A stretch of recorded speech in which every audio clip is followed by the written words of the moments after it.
नमस्कार, जय हिंद विद्यार्थी मित्र हो. आपल्यासाठी एक आनंदाची बातमी आहे. राज्य उत्पादन शुल्क जी 2025ला महाभरती होणार आहे, याच्या नवीन धोरणाला मंत्रिमंडळाची मान्यता मिळालेली आहे. देवेंद्र फडणवीस यांनी सुद्धा या मंत्रिमंडळाच्या बैठकीला उपस्थिती होती त्यांची. आता अपेक्षित भरती आपल्याला कधी येणार आहे या आपण व्हिडिओमध्ये पाहणार आहोत. आणि हे नवीन धोरण काय आहे आणि या नवीन धोरणाचा या भरतीवरती काय परिणाम होऊ शकतो हे देखील आपण पाहणार आहोत.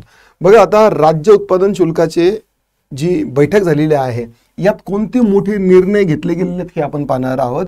या निर्णयामुळे विभागात कोणकोणत्या नव्या जबाबदाऱ्या वाढणार आहेत ते देखील आपण पाहणार आहोत. आणि या नव्या कामासाठी कोणकोणती नवीन पदे निर्माण होऊ शकतात हे देखील पाहणार आहोत. या माहितीचा उपयोग स्पर्धा परीक्षेत कसा होईल हे देखील आहे. आणि या विभागाला भरती कधी अपेक्षित होणार आहे हे आपण पाहणार आहोत. तत्पूर्वी बघा, आपल्या ई-स्वयं या चॅनलवरती आपण ॲप्लिकेशनवरती आपण वेगवेगळ्या बॅचेस देखील सुरू केलेल्या आहेत. राज्य उत्पादन शुल्काची बॅच आहे, यावरती सध्या 50% डिस्काउंट आहे. महानगरपालिकेची आहे तलाठी भरती अपकमिंग जी येणार आहे 13 सप्टेंबरच्या नंतरच ही तलाठी भरती येऊ शकते. आता राज्य शासनानं ज्या वेळेस तलाठी भरती घेतली होती 2023ला, तर त्याच्या वेळेस 1 वर्ष फक्त ती वेटिंग लिस्ट व्हॅलिड राहील हे केलं होतं. पण आता 6 महिने म्हणजे ही प्रशासकीय मनमानी म्हणता येऊ शकते, कारण की कुठलंही कारण न दाखवता 6 महिने ही एक्सटेंड केलेली आहे. आणि या 1 वर्षामध्ये आणि ह्या वरच्या 6 महिन्यामध्ये जी रिक्त पदं होणार आहेत ते देखील याच वेटिंग लिस्टमधून भरल्या जात आहेत.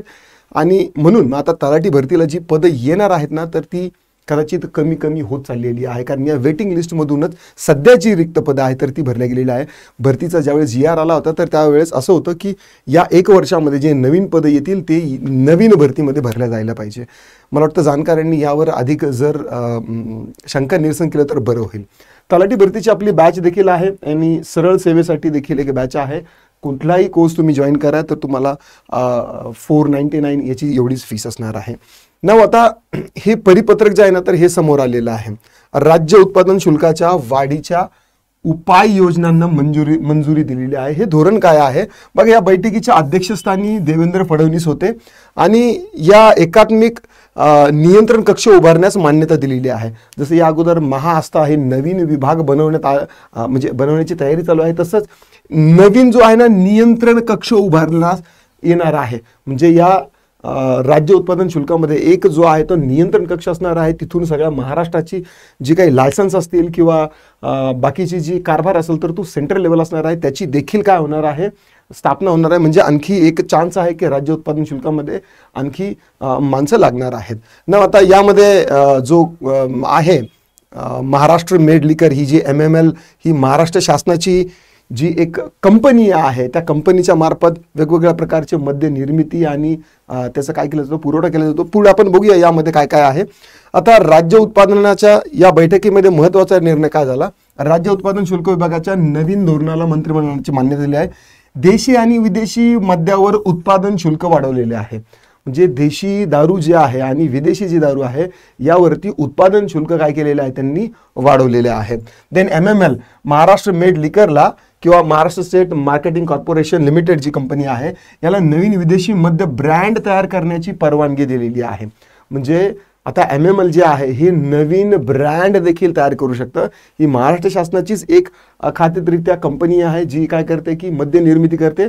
आता या मद्य निर्मिती कंपनीला काय केलेलं आहे की आणखी तुम्ही दुसऱ्या ब्रँडने लोकांना दारू पाजू शकतात, यासाठी काय केलेले आहे, शॉर्टकटमध्ये परवानगी दिलेली आहे. आणि नवीन दुकाने आणि FL2 फॉरेन लिकर 2 आणि FL3 जे रेस्टॉरंट आणि बारला मिळतं तर यांचे देखील परवाने काय केलेले आहे, वाढवणार आहे. यामध्ये त्यांनी काय केलेलं आहे की बऱ्याचशा जिल्ह्यांची नावं देखील दिलेली आहे. नवीन विभागीय कार्यालय बनवलं जाणार आहे. मुंबई उपनगर, ठाणे, पुणे, नाशिक, नागपूर, अहिल्यानगर असा 6 जिल्ह्याकरता प्रत्येक जिल्ह्याकरता एक वाढीव काय केलेलं अधीक्षक कार्यालय असणार आहे, म्हणजे नवीन ऑफिस असणार आहे. तर त्यामुळे चांगले भरती आणि चांगल्या पदाची काय असणार आहे, चान्सेस आहे. या निर्णयामुळे काय बदल होणार आहे ते पहा. या निर्णयामुळे ना जास्त महसूल येणार आहे, म्हणजे जास्त जबाबदाऱ्या या डिपार्टमेंटवरती काय असणार आहे.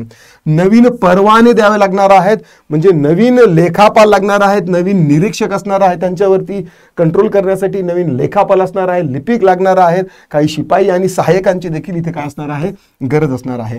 MOLचे उत्पादन वाढणार आहे. महाराष्ट्र मेड लिकर किंवा महाराष्ट्र स्टेट कॉर्पोरेशन लिमिटेड जे आहे तर यांचं उत्पादन वाढणार आहे. त्याच्या तपासणीसाठी आणि गुणवत्ता नियंत्रणासाठी काही माणसं लागणार आहे, तर ती जी आहे ती पदनिर्मिती झालेली आहे. परवाना नियंत्रणासाठी आता हे जे बियर बार म्हणा किंवा याचे जे लायसन्स द्यायचे असतात FL2 आणि FL3 याचं व्यवस्थापन मॅनेजमेंट करण्यासाठी कायदा आणि नियंत्रण अधिकारी जे आहेत तर ते आवश्यक असणार आहे. त्यामुळे खूप चांगली अशी काय येणार आहे, ही भरती येणार आहे. महाराष्ट्र शासनाने यामध्ये सांगितलेलं आहे की या वर्षी आपल्याला कमीत कमी 14,000 कोटीचा 14,000 कोटीचा महसूल इथं काय होणार आहे, वाढणार आहे.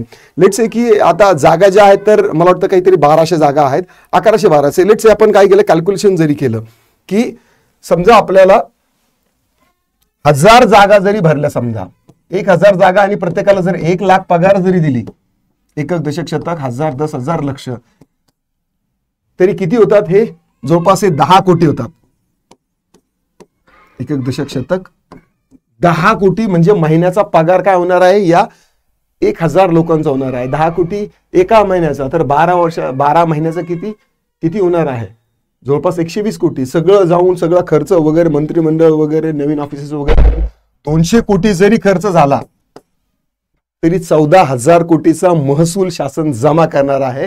त्यामुळे ही भरती जी आहे तर ही लवकरात लवकर होणार आहे, हे चांगले चान्सेस आहे. नाव आता भरतीची शक्यता का आहे, भरतीची शक्यता यामुळे आहे की आता काम वाढले आहे, त्यामुळे पदांची संख्या काय होणार आहे, वाढणार आहे. ना आता नवीन दुकानं जे आहेत तर ती नवीन दुकानांना काय होणार आहे, परवानगी मिळणार आहे. त्यामुळे हे जे काम आहे तर हे काय वाढलेलं आहे आणि वाढणार आहे. आता क्षेत्रीय निरीक्षक देखील लागणार आहे, विभागीय निरीक्षक देखील लागणार आहे.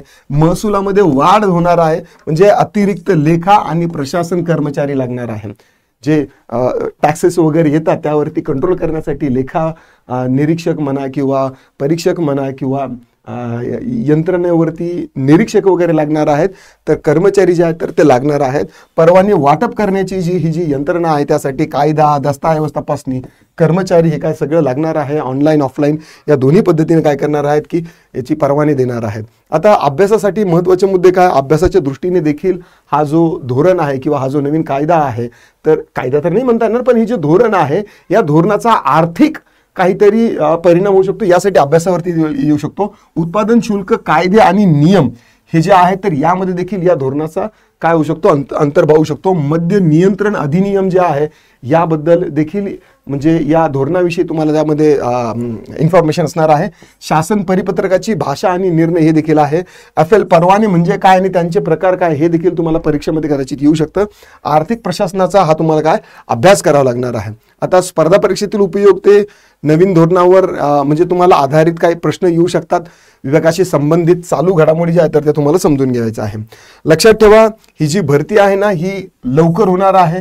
कदाचित 15 ऑगस्ट पूर्वीच ही काय जाहिरात येऊ शकते. ही माहिती फक्त वर्तमान घडामोड नाही, ती भविष्यातील भरतीसाठी एक संधी आहे. शासनाचा फोकस महसूल वाढवणार असल्याने हा जो विभाग आहे याचा विस्तार 100% होणार आहे. त्यामुळे लेखनिक, सहाय्यक निरीक्षक, क्षेत्रीय निरीक्षक आणि कायदा सल्लागार यासारख्या पदावर भरती होण्याची पूर्ण शक्यता आहे. तसेच सहाय्यक पदाचे लिपिक झालं, टंकलेखक झालं, शिपाई झालं, बाकीचेही पोलीस खात्यातील जे पदं आहेत तर त्यांची देखील पदभरती 100% होणार आहे.